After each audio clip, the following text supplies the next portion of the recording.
அல்லாஹ் ஒருவனுக்கு உரித்தாகட்டுமாக. சலாமும் ஸலவாத்தும் எம்பெருமான் முஹம்மது ரசூலுல்லாஹ் ஸல்லல்லாஹு அலைஹி வஸல்லம் அவர்கள் மீதும் அவர்களின் வாழ்க்கை வழிமுறைகளை கடுகளவும் சஹாபாக்கள் பின்பற்றி வாழ்ந்த உத்தம சத்திய சஹாபாக்கள், தாபிஈன்கள், தபஅ தாபிஈன்கள், நாதாக்கள் நல்லவர்கள், குறிப்பாக வந்திருக்கக்கூடிய நம் அனைவர் மீதும் வரவேற்கக்கூடிய என்னைய சகோதரர்கள் மீதும் அல்லாஹ்வுடைய அன்பும் அருளும் குறைவின்றி நிரப்பமாக நிலவட்டுமாக. ஆமீன். அன்புக்கும் இறைநேசத்திற்குரித்தான அல்லாஹ்வின் நல்லடியார்களே, அல்லாஹ்வுடைய இறை நெருக்கத்தை நாம் பெற வேண்டும் என்று சொன்னால், அந்த இறை நெருக்கத்தை பெறுவதற்குண்டான வழிகளை அண்ணலும் பெருமான் ஸல்லல்லாஹு அலைஹி வஸல்லம் அவர்கள் நமக்கு அழகாக சொல்லிக் கொடுத்திருக்கிறார்கள். இந்த காலகட்டத்தில் நாம் நம்முடைய தொடர்புகளை எப்படியெல்லாம் நாம் ஏற்படுத்திக் கொள்கிறோம். யாராவது ஒரு பிரபல்யமான ஒரு மனிதர் இருந்தால் அவரோடு தொடர்பை நாம் நம்முடைய தொடர்பை ஏற்படுத்திக் கொள்வதில் நாம் மகிழ்ச்சி அடைகிறோம். அவருடைய தொடர்பு நமக்கு கிடைக்க வேண்டும் என்று நாம் ஆர்வப்படுகிறோம். நம்மை படைத்த, இந்த உலகத்தை படைத்து பரிபாலிக்கக்கூடிய அல்லாஹ்வுடைய தொடர்பு நமக்கு ஏற்பட வேண்டும் என்று சொன்னால் நாம் என்ன செய்ய வேண்டும் என்ற வழிமுறைகளை பெருமான் ரசூலுல்லாஹி ஸல்லல்லாஹு அலைஹி வஸல்லம் அவர்கள் அழகாக சொல்வார்கள். அல்லாஹ்வுடைய இறை நெருக்கம் நாம் பெற வேண்டுமானால், நமக்கு கிடைக்க வேண்டுமானால், அதில் முதலாவதாக அல்லாஹ்வுடைய அருள்மறை குர்ஆனை நாம் நம்முடைய நேசத்திற்குரியதாக ஆக்கிக் கொள்ள வேண்டும். அல்லாஹ் அருள்மறையான திருக்குர்ஆனில் அழகாக சொல்லுகிறான், அஃபலா யததப்பரூனல் குர்ஆன, குர்ஆனை நீங்கள் சிந்திக்க மாட்டீர்களா? அம்மா அலா குலூபின் அக்ஃபாலுஹா, உங்களுடைய இதயத்தின் மீது பூட்டுகளால் போடப்பட்டிருக்கிறது, ஏன் நீங்கள் குர்ஆனை சிந்திக்க மாட்டீர்கள் என்பதாக அல்லாஹ் நம்மிடத்திலே கேள்வியை கேட்கிறான். கண்ணியமானவர்களே, நபிகள் பெருமான் ஸல்லல்லாஹு அலைஹி வஸல்லம் அவர்கள் இந்த குர்ஆனுடைய நேசம் நமக்கு கிடைத்துவிட்டால் நம்முடைய நிலைமை எப்படியெல்லாம் மாறும் என்று அழகாக நமக்கு சொல்லி வைக்கிறார்கள். அல்லாஹ்வுடைய நேசம் நமக்கு கிடைப்பதற்கு பல வழிகள் இருந்தாலும் அதில் முதலாவதாக இருக்கக்கூடியது அருள்மறையாம் இந்த குர்ஆன். இதை பற்றி, இந்த குர்ஆனை பற்றி ஸல்லல்லாஹு அலைஹி வஸல்லம் அவர்கள் சொல்வார்கள், இன்ன ஹாதல் குர்ஆன, நிச்சயமாக இந்த அருள்மறை குர்ஆன் இருக்கிறது, ஹுவ ஹபுலுல்லாஹில் மத்தீன், இது உறுதியான அல்லாஹ்வுடைய ஒரு கயிறு, ஒரு ஸ்ட்ராங்கான ஒரு பொருள், வஹுவ நூருல் முபீன், தெளிவான ஒரு ஒளி, அஷ்ஃபிஃபாஉன் நாஃபி', பயனுள்ள நோய் நிவாரணங்கள் இந்த குர்ஆனின் மூலமாக இருக்கிறது. இஸ்மத்துல் லிமன் தமஸ்ஸக பிஹி, யார் அதனை பற்றி பிடித்துக் கொள்கிறார்களோ அவர்களுக்கு அது முழுமையான பாதுகாப்பை வழங்குகிறது. வ நஜாத்துல் லிமன் அத்பஅஹு, யார் அந்த குர்ஆனை பின்பற்றுகிறார்களோ, அதனை ஏற்றுக்கொள்கிறார்களோ, அதனுடைய தொடர்பை ஏற்படுத்திக் கொள்கிறார்களோ அவர்களுக்கு இந்த குர்ஆன் வெற்றியை ஏற்படுத்துகிறது என்று சொல்வார்கள் அண்ணல் பெருமான் ஸல்லல்லாஹு அலைஹி வஸல்லம் அவர்கள். கண்ணியமானவர்களே, இந்த குர்ஆன் என்பது சாதாரணமாக நாம் நினைக்கக்கூடிய ஒரு புத்தகம் அல்ல, உலக பொதுமறை. இந்த குர்ஆனை யார் கண்ணியப்படுத்துகிறார்களோ, அதனுடைய தொடர்பை ஏற்படுத்திக் கொண்டிருக்கிறார்களோ அவர்கள் வெற்றி மட்டும்தான் அடைய முடியும், தோல்வியை கண்டதாக சரித்திரமே கிடையாது. ஆனால் இன்றைய காலத்தில் நாம் நம்முடைய தொடர்புகள் இந்த குர்ஆனின் மீது எந்த அளவிற்கு நாம் ஏற்படுத்தி இருக்கிறோம், இந்த குர்ஆனிற்கு நாம் எவ்வளவு முக்கியத்துவம் தருகிறோம், இந்த குர்ஆனை நாம் எவ்வாறு விளங்கி இருக்கிறோம் என்பதை சிந்திக்க கடமைப்பட்டிருக்கிறோம்.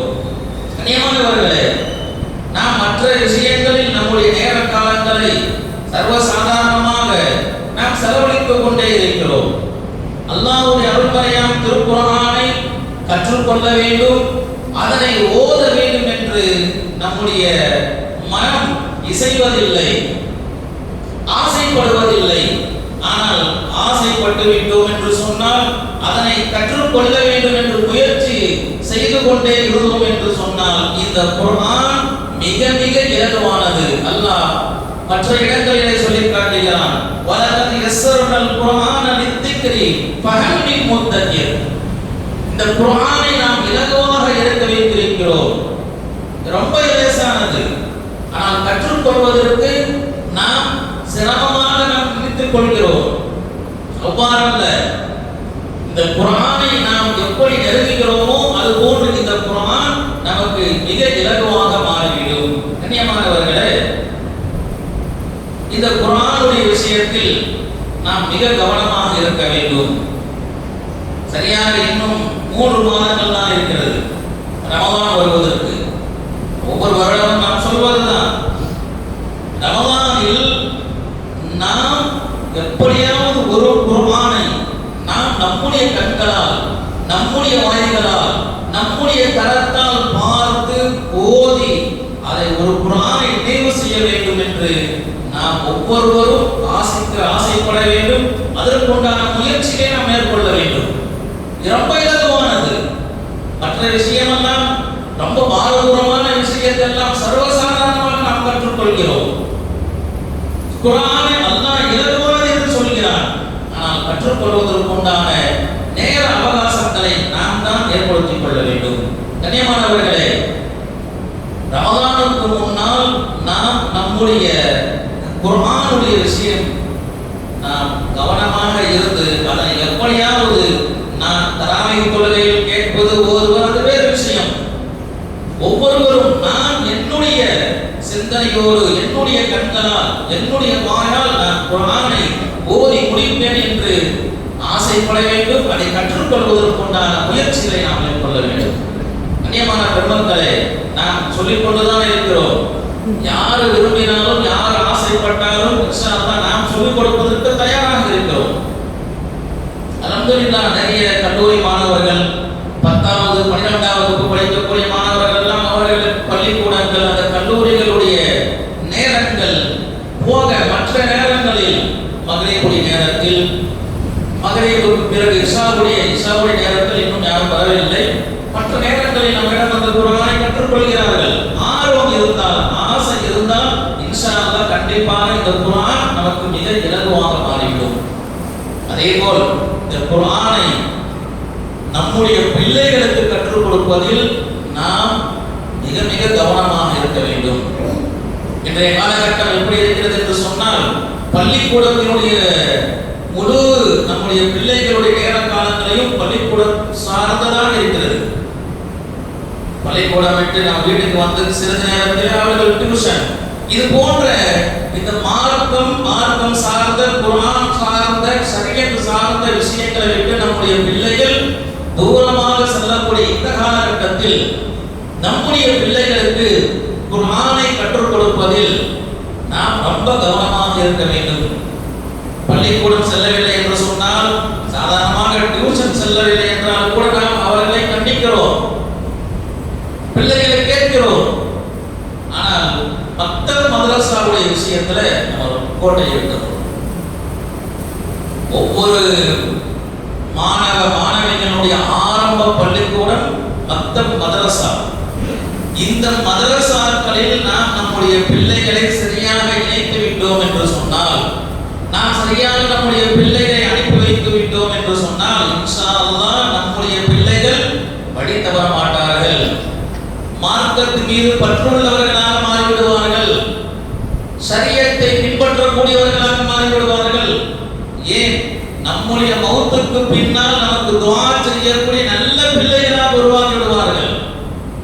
நபிகள் பெருமான் ஸல்லல்லாஹு அலைஹி வஸல்லம் அவர்கள் சொல்வார்கள், ஒரு மனிதன் மௌத்தாகிவிட்டால் அவனுடைய எல்லா காரியங்களும் அதோடு நிறுத்தப்படுகிறது, துண்டிக்கப்படுகிறது. 3 காரியங்களை தவிர. அதில் அதில் ஒன்று, நாம் பெற்றெடுத்த நம்முடைய பிள்ளைகளை நல்லொழுக்கம் உள்ளவர்களாக, மார்க்கத்தினுடைய ஞானம் உள்ளவர்களாக, மார்க்க சிந்தனை உடையவர்களாக, குர்ஆனுடைய கல்வியை அவர்களுக்கு போதித்த நல்ல ஒரு மனிதர்களாக நாம் அந்த பிள்ளைகளை உருவாக்கி விட்டோம் என்று சொன்னால், அந்த பிள்ளைகள் தான் நமக்கு துஆ செய்வார்கள். யதுஉ லஹு வலதுன் சாலிஹுன் யதுஉ லஹு, நமக்கு துஆ செய்யக்கூடிய நல்ல பிள்ளைகள், அவர்களுடைய துஆக்களும் அல்லாஹ் தஆலா ஏற்றுக்கொள்கிறான். இந்த மூன்றை தவிர 3 விஷயங்கள், அதில் ஒன்று மட்டுமா என்று சொல்லியிருக்கிறேன். சதகத்துன் ஜாரியா, பயனுள்ள கல்வி என்பதாக அந்த ஹதீஸில் வரும். நாம் நம்முடைய பிள்ளைகளை இந்த மார்க்கம் சார்ந்த விஷயத்தில் ஈடுபட்டு விட்டோம் என்று சொன்னால், நமக்கு துஆ செய்யக்கூடிய நல்ல பிள்ளைகளாக அவர்கள் உருவாகி விடுவார்கள். சையத் அல்ஹம்துலில்லாஹ். அதேபோல் நம்முடைய பிள்ளைகளை ஹாஃபில்களாக நாம் ஆக்கிவிட்டோம் என்று சொன்னால், அல்லாஹு அக்பர், அந்த ஹாஃபில்களுக்கு உண்டான மகிமை மரியாதை அல்லாஹ்விடத்திலே எவ்வளவு சிறப்பானது. அந்த ஹாஃபில்களை பெற்றெடுத்த அந்த தாய் தந்தையர்களுக்கு உண்டான சிறப்புகள் எவ்வளவு உயர்வானது என்று அண்ணல் பெருமான் ஸல்லல்லாஹு அலைஹி வஸல்லம் அவர்கள் சொல்லக்கூடிய அந்த பொன்மொழிகளை நாம் பார்க்கும் பொழுது நமக்கும் ஆசையாக இருக்கும்.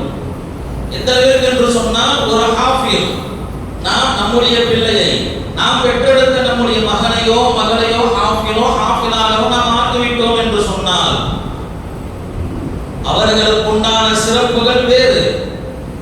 10 நபர்கள், நரகத்திற்கென்று முடிவு செய்யப்பட்ட 10 நபர்களை அல்லாஹ்விடத்தில் வாதாடி, அல்லாஹ்விடத்தில் பேசி சொர்க்கத்திற்கு அழைத்து செல்லக்கூடிய மிகப்பெரிய ஒரு வாய்ப்பை, ஒரு பொறுப்பை அல்லாஹ் தஆலா அந்த ஹாஃபில்களுக்கும் ஹாஃபிலாக்களுக்கும் அல்லாஹ் தஆலா தருகிறார்.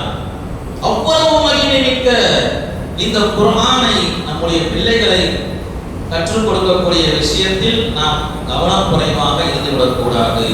கண்ணியமானவர்களே, அதேபோல் இந்த குர்ஆனை நாம் விளக்க வேண்டும், அதனுடைய கருத்துக்களை நாம் புரிய வேண்டும், அதனுடைய அர்த்தங்களை நாம் புரிய வேண்டும். ஓதினால் மாத்திரம் போதாது, அதனுடைய அர்த்தங்களையும் அதனுடைய கருத்துக்களையும் நாம் புரிய வேண்டும். அதனுடைய ஆழமான அல்லாஹ் தஆலா இந்த வசனத்தில் என்ன விஷயத்தை சொல்ல வருகிறான் என்ற அந்த உள்ரங்கமான அதனுடைய விஷயங்களை எல்லாம் நாம் சிந்திக்க ஆரம்பித்து விட்டோம் என்று சொன்னால், அல்லாஹ் அக்பர், இந்த குர்ஆன் நமக்கு எப்படிப்பட்ட நல்ல ஒரு வழியை காட்டும் என்று நிறைய நமக்கு உதாரணங்களும் படிப்பினையான சம்பவங்களும் நமக்கு இருக்கிறது. ஃபுதைல் இப்னு இயாத் என்று சொல்லக்கூடிய ஒரு இறைநேசர், அவர்களுடைய ஆரம்ப காலம், அவர்களுடைய இளமை காலமெல்லாம் இஸ்லாத்திற்கு மாற்றமான ஒரு வாழ்வு. வழிப்பறி கொள்ள வீடுகளில் புகுந்து அந்த வீடுகளில் இருக்கக்கூடிய காசு பணங்களை அபகரிக்கக்கூடிய ஒரு செயலில் ஈடுபட்டிருந்த ஒரு நபர். அப்படிப்பட்ட அந்த நபர் ஒரு நாள் ஒரு வீட்டினுடைய சுவற்றின் மீது ஏறி அந்த வீட்டில் கொள்ளையடிக்கலாம் என்று செல்லக்கூடிய நேரத்தில் ஒரு வயதான ஒரு முதியவர் விளக்கினுடைய அந்த ஒளியின் அந்த வெளிச்சத்தில் குர்ஆனை பிரித்து ஒரு வசனத்தை ஓதுகிறார். அலம் யஅனில் லதீன ஆமனு அன் தஹ்ஷஅ குலூபுஹும் லிதிக்ரில்லாஹ், 57வது சூராவின் 16வது வசனம். இந்த வசனத்தினுடைய அந்த புரிதலை, அந்த சப்தத்தை ஃபுதைல் இப்னு இயாத் என்று சொல்லக்கூடிய அந்த மனிதர் கேட்கிறார். சவுக்கு மேல இருக்காங்க. என்ன அர்த்தம்? ஈமான் கொண்டவர்கள் இப்படிப்பட்ட இந்த இழிவான செயல்களில் இருந்து அல்லாஹ்வை பயப்படக்கூடிய நேரம் இன்னும் வரவில்லையா என்ற இந்த வசனத்தை கேட்டதுமே அவர்கள் அந்த சுவத்தின் மீது தேவி தேவி அடைகிறார்கள். சொன்னார்கள், நேரம் வந்துவிட்டது, நேரம் வந்துவிட்டது, நான் திருந்தி விட்டேன் என்று அவர்கள் அந்த செயல்களில் இருந்து, அந்த வழிப்பறி கொள்ளையடிக்கக்கூடிய அந்த கெட்ட செயலில் இருந்து தன்னை விடுபடக்கூடிய ஒரு சூழலுக்கு மாறினார்கள் என்று சொன்னால் இந்த வசனத்தினுடைய புரிதல், இதனுடைய அர்த்தத்தை அவர்கள் விளங்கினார்கள். உடனே அவர்கள் எந்த அளவிற்கு அல்லாஹ் தஆலா அவர்களை மாற்றினார் என்பது வரலாறுகள் நீண்டது. ஃபுதைல் இப்னு இயாத் என்று சொன்னாலுமே எல்லாமே பயப்படுவாங்க. அந்த அளவிற்கு ஒரு மோசமான ஒரு செயலில் ஈடுபட்டிருந்தவர். ஒரே ஒரு வசனம் அவர்களுடைய வாழ்க்கையை அப்படியே புரட்டி போட்டு விட்டது.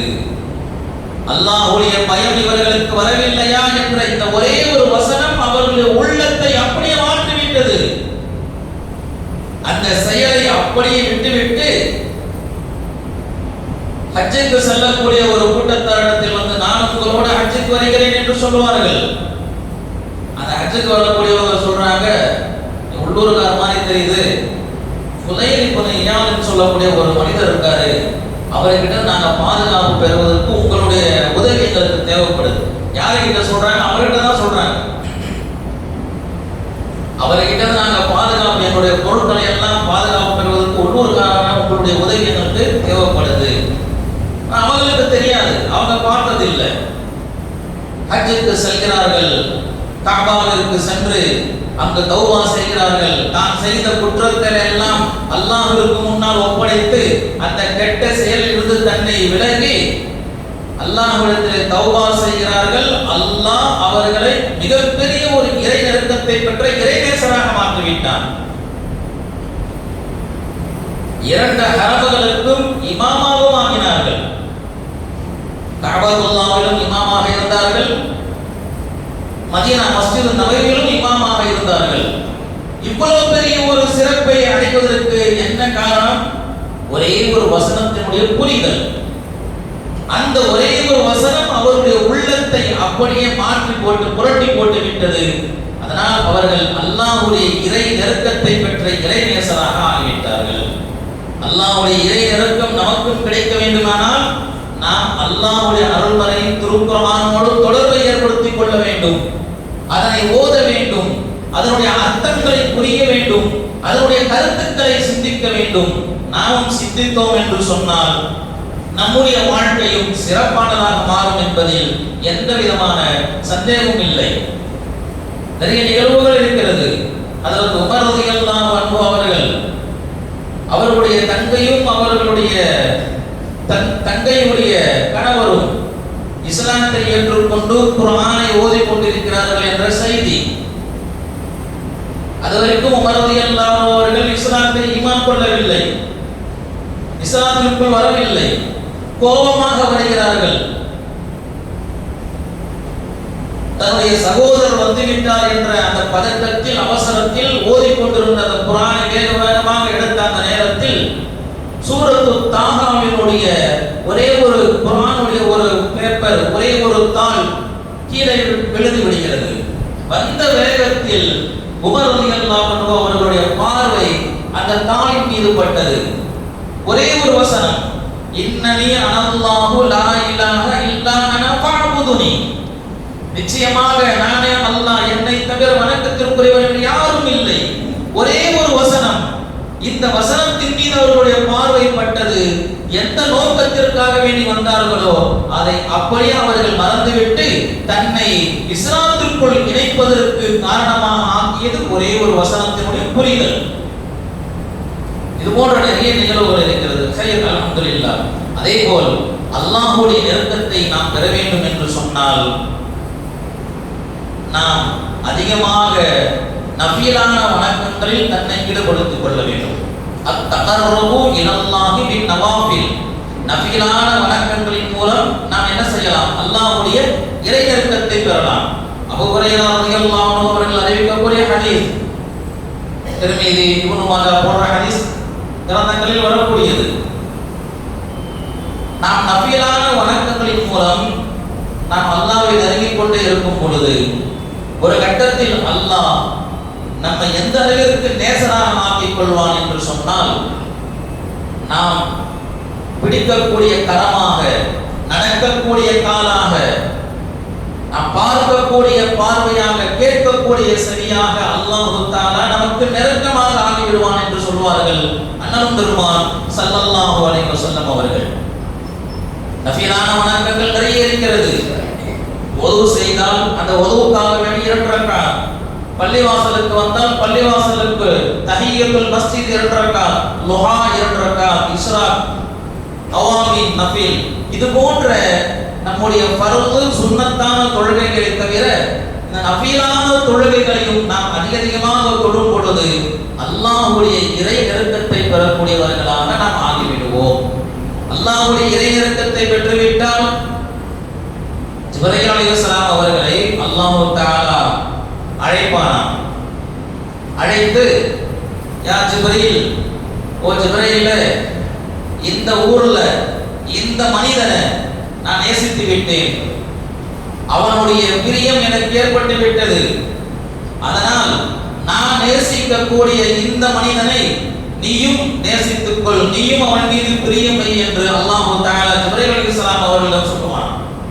ஜிப்ரீல் அலைஹிஸ்ஸலாம் அவர்கள் வானத்தில் உள்ள அத்துணை வானவர்களின் மலக்குகளையும் அழைத்து, அல்லாஹ் இந்த மனிதரை நேசித்து விட்டான், நானும் அவரை நேசிக்கிறேன், நீங்களும் அவர்களை நேசியுங்கள் என்று வானத்தில் உள்ள மலக்குகளையும் அழைத்து பூமியில் உள்ள அத்துணை மலக்குகளையும் அழைத்து ஜிப்ரீல் அலைஹிஸ்ஸலாம் அவர்கள் அந்த மனிதனுடைய சிறப்பை பற்றி எல்லா வானவர்களிடத்திலும் சொல்லுவார்கள் என்று ஹதீஸ் மூலமாக நாம் பார்க்கின்றோம். இந்த நேசம், இந்த அன்பு, இந்த பிரியம் நமக்கு கிடைக்க வேண்டுமானால் நாம் அதிகமாக நஃபிலான வணக்கங்களை நாம் நம்மை ஈடுபடுத்திக் கொள்ள வேண்டும். அதேபோல் அல்லாஹ்வுடைய இணையர்க்கம் பெற வேண்டும் என்று சொன்னால் நாம் ஓய்வாக இருக்கக்கூடிய நேரங்களில் நாம் நம்முடைய நாவுகளை திக்ர் மூலமாக நாம் இணைத்துக் கொள்ள வேண்டும். வேலைகள் செய்யும் பொழுது கூட திக்ர் செய்வது என்பது ஒரு பாரதூரமான விஷயம் அல்ல. நம்முடைய வேலைகளை செய்து கொண்டே இருக்கும் பொழுது கூட சுப்ஹானல்லாஹ், அல்ஹம்துலில்லாஹ், நமக்கு என்னென்ன திக்ர்கள் நமக்கு தெரியுமோ அந்த திக்ர்களை அதிகமாக நாம் சொல்வதன் மூலமாக நம்முடைய உள்ளங்களும் நிம்மதி பெறுகிறது, அல்லாஹ்வுடைய இறை நெருக்கம் நமக்கு கிடைக்க விடுகிறது. அதே போல் அல்லாஹ்வுடைய இறை நெருக்கம் நமக்கு கிடைக்க வேண்டுமானால் அதிகமாக தான தர்மங்கள், சதகாக்கள், இது போன்ற நல்ல விஷயங்கள், ஏழை எளியோர்களுக்கு நாம் அவர்களுக்கு தேவையான விஷயங்களை செய்து கொடுப்பது, ஆடை இல்லாதவர்களுக்கு உடை வாங்கி கொடுப்பது, தண்ணீர் இல்லாதவர்களுக்கு தண்ணீர் உண்டான அந்த தேவைகளை நாம் செய்து கொடுப்பது, இவைகளை எல்லாம் செய்யக்கூடிய நேரத்தில் நமக்கு அல்லாஹ்வுடைய இறை நெருக்கம் கிடைக்கும் என்பதில் எந்த விதமான சந்தேகம் இல்லை. கண்ணியமானவர்களே, அல்லாஹ்வுடைய இறை நெருக்கம் நமக்கு கிடைக்க வேண்டுமானால் அதில் மிக முக்கியமாக குர்ஆனோடு நம்முடைய தொடர்பை ஏற்படுத்திக் கொள்ள வேண்டும். திக்ர்களை அதிகமாக செய்ய வேண்டும். நஃபிலான வணக்கங்களை நாம் அதிகமாக நாம் தன்னை ஈடுபடுத்திக் கொள்ள வேண்டும். அதிகமாக சதகாக்கள், தான தர்மங்கள், முடியாதவர்களுக்கு அவரவர்களுக்கு என்னென்ன தேவையோ அவைகளை நாம் நிறைவேற்றி கொடுக்கும் பொழுது அல்லாஹ்வுடைய அன்பும் நமக்கு கிடைக்கிறது, அவருடைய நெருக்கம் நமக்கு கிடைக்கிறது என்பதை இந்த ஹதீஸ் மூலமாக நாம் பார்க்கின்றோம். வல்லோன் அல்லாஹ் நம் அனைவரையும் அவனுடைய இறை நெருக்கத்தை பெற்ற நல்ல மனிதர்களாக நம்மை ஆற்றல் புரிவானாக. வஆஹிரு தஅவானா அல்ஹம்துலில்லாஹி ரப்பில் ஆலமீன். சுன்னத்துல் வாதத்தில் கொடுத்து கொடுங்கள்.